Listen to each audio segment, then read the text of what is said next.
Hey there, tech fans. Today I've got the brand new Hepway H30 portable power station. This portable power solution provides plenty of energy to charge and operate all of your thirsty portable devices whenever you're away from home. Imagine taking this on your next camping trip, plugging in your phone and charging it in the middle of the woods. Or maybe you're going on a fishing trip or a hike. It's small, it's portable, and it's powerful, so you've got plenty of energy stored inside this unit to charge a phone, a tablet, drone batteries, a camera. Whatever you're bringing along that's electronic, you can plug it into the unit and recharge that device. Now, before I get too deep in all the specifications and features this product provides, I always like to start with a quick unboxing just to show you everything that's included, and that way you'll understand what you get if you decide this product's right for you. And then I'll dive into the specifications, but I really want to talk about the features that Hepway has built into the H30 because not all portable power stations are created equal. There's a lot of differences between them, and it's important you understand what those differences are so you can make the best choice. So I'll get into that in a minute, but I'm getting ahead of myself. So let's get started with the unboxing first. So when you first pop open the box, you'll find the H30. One thing I like about this, the minute I saw it, was the size and the amount of power it provides. It's 7.5 pounds. So it's incredibly light and portable, which means you're going to bring it with you every time you leave the house and you want to recharge something when you're not near an AC outlet. Also included in the kit is an AC charging kit, which allows you to charge it at home. You plug it into the wall, plug this into the unit, in a couple of hours you can fully charge it.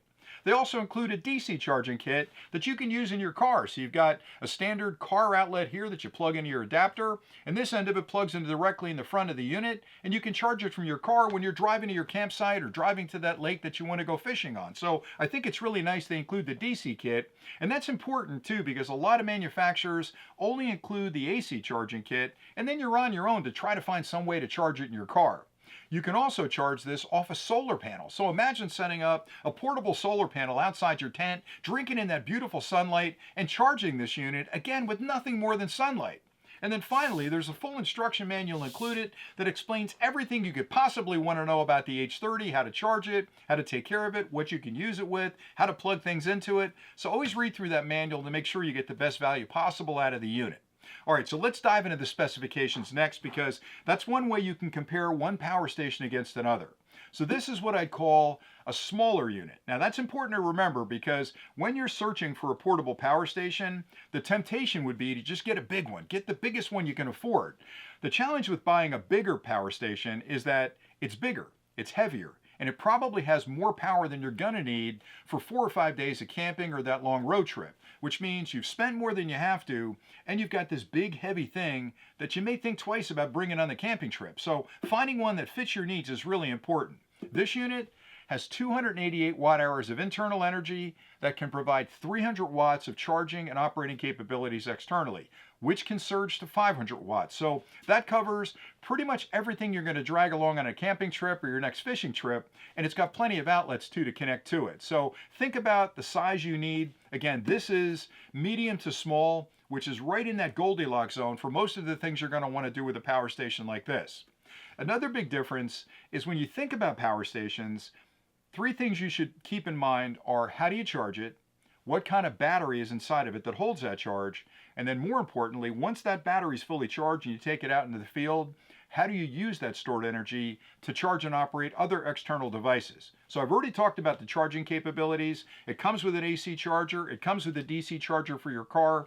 You can easily add a solar panel that folds up, bring that on your next camping trip, and charge it that way. So you have 3 ways you can charge the unit. The next big question is about the battery, and this is really important because a lot of portable power stations on the market are still using older battery chemistry called lithium polymer, which is a LiPo battery, and that's something you'll find in phones and tablets and some of the laptops out there, and that's fine for those type of portable devices, but it's not great for portable power stations because LiPo chemistry does not tolerate temperature changes really well. So if you take it out in cold weather, hot weather, it's not going to work that well. It's also not going to hang on to a charge very long. So if you charge it on a Monday and you're not leaving for your camping trip until Saturday, by the time you get out the door, it might be down to 60 or 70%. The other thing it doesn't handle real well are recharge cycles. So LiPo technology, you're lucky if you get 300 recharge cycles out of it. If you stretch it, maybe 400. But think about that. If you charge it once a day, that's a year and a half, 2 years worth of use. This product, uses the latest battery chemistry, which is based on lithium iron phosphate technology, which has advantages over lipo technology in so many different ways. For starters, it doesn't have a problem with hot weather or cold weather, and that's what you're going to face when you're out there camping or on a fishing trip. It's going to be hot, and if you're camping in the cold, you want to make sure your power station will still deliver the energy you need to charge your devices. So the first advantage is it handles cold weather and hot weather really well. It also holds a charge for a long time. You can charge this on a Monday. Maybe you don't go on the camping trip for 2 weeks, you're going to find that it's got most, if not all, of the charge still in those batteries, which saves you a lot of time topping it off when you're heading out the door.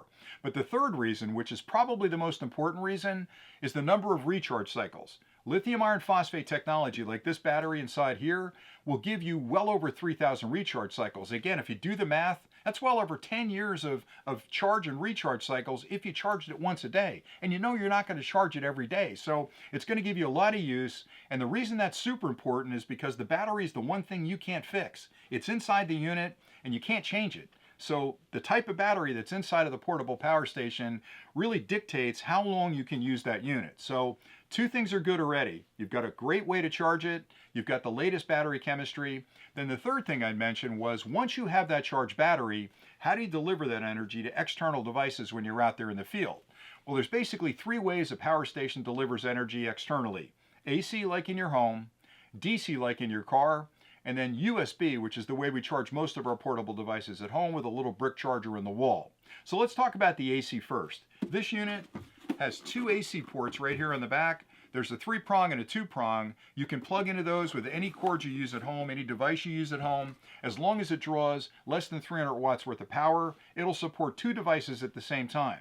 The nice thing it has surge protection built in that can vary from 300 watts to 500 watts when needed. So if you plug something in that has a motor or a heating element in it, it's going to draw a little bit more current when it first turns on. This unit can handle that surge because it's got that surge protection built in.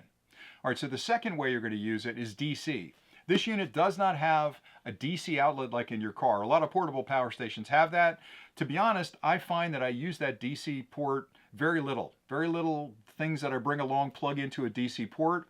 But what this unit does have is two 55-25 barrel connections right there.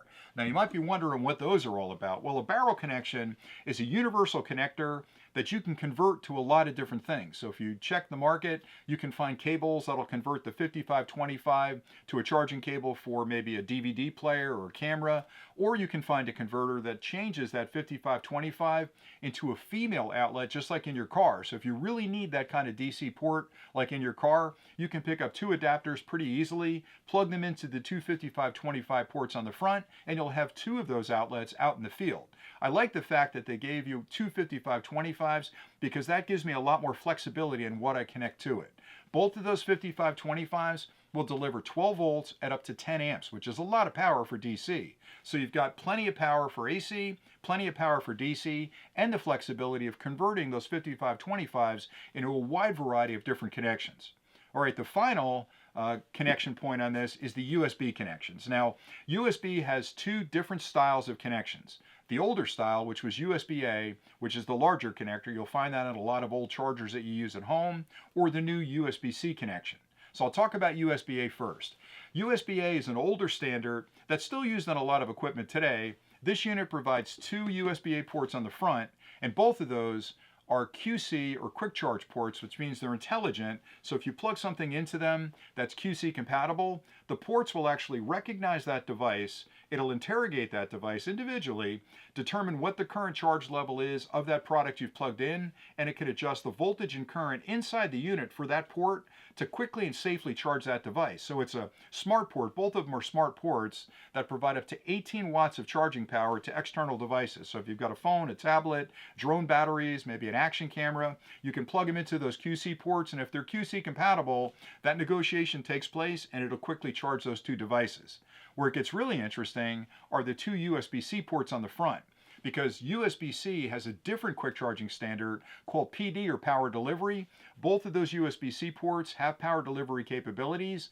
One of them, provides 100 watts of charging power. The other one is a 20-watt port. So if you've got a large tablet or maybe a laptop with you that uses that PD standard, if you plug it into the 100-watt port, it can actually quickly charge that laptop, quickly charge that large tablet or drone batteries or anything that's bigger that needs that additional current to charge it. So you really have everything you need in the unit. You've got AC, two AC ports on the back. You've got two 5525 DC ports. You've got two USB-A ports that are both QC at 18 watts each. And you've got two USB-C ports that are PD or power delivery, 100 watts and 20 watts. So pretty much every type of connection you need is on the unit. But it doesn't stop there, because on the back, they've built in a really nice light here, which is really handy when you're out camping. And you can turn it on by tapping that button right there. And it's got several different levels. That's normal, that's brighter. Here's SOS, so if you're out in a campsite and there's some trouble, you can turn on the SOS. Here's one that'll just flash, so if you're off to the side of the road, turn that on. It'll let people know you're in trouble. And then there's one more that I thought was really interesting. It's sort of a breathing setting where it gets brighter, and then it gets dimmer, and then it gets brighter again and dimmer. So if you're on a camping trip, maybe that's kind of fun to set up in the kids' tent and let them enjoy that breathing light. And then to turn it off, you just tap the button like that. Then the last thing I'll mention, which is super important, is the display on the front, because it's important you understand what the charge level is inside the unit. That's the basic information you need, but it's nice to know how much more time you'll need to fully charge it, what kind of current is being put in when you're charging it, and more importantly, when you're out in the field, it's important to understand how much of a charge is left and how much energy you're using to charge external devices, because you may want to decide at the end of the camping trip, maybe my phone is more important than your phone, and I want to plug it in and I only have like an hour left on the battery. So that gives you all the information you need on the front to understand the current charge level, what kind of current's going in when it's charging, what kind of current's coming out when you're charging devices from it. So I think Hepway's done a really nice job with a small to medium-sized portable power station, again, that will probably cover 60 to 80% of the use cases that you have for a portable station like this. It's got all the outputs you need. You can charge it easily at home in your car off a solar panel, and it's got the latest lithium iron phosphate battery inside, which is going to give you well over 3,000 charge cycles. So I think they've done everything you can for a decent unit at this size, and I still can't get over the amount of power this product provides at that small size. I mean, it's just really a great combination of portability, power, and especially pricing, which is another thing I didn't even talk about. Competitively, you're not going to find a much better value for money than this product. So everything about it just screams value, and I like it an awful lot. So hopefully this clip's been helpful. I've enjoyed talking about it. So until next time, as always, thanks for watching, and stay nerdy.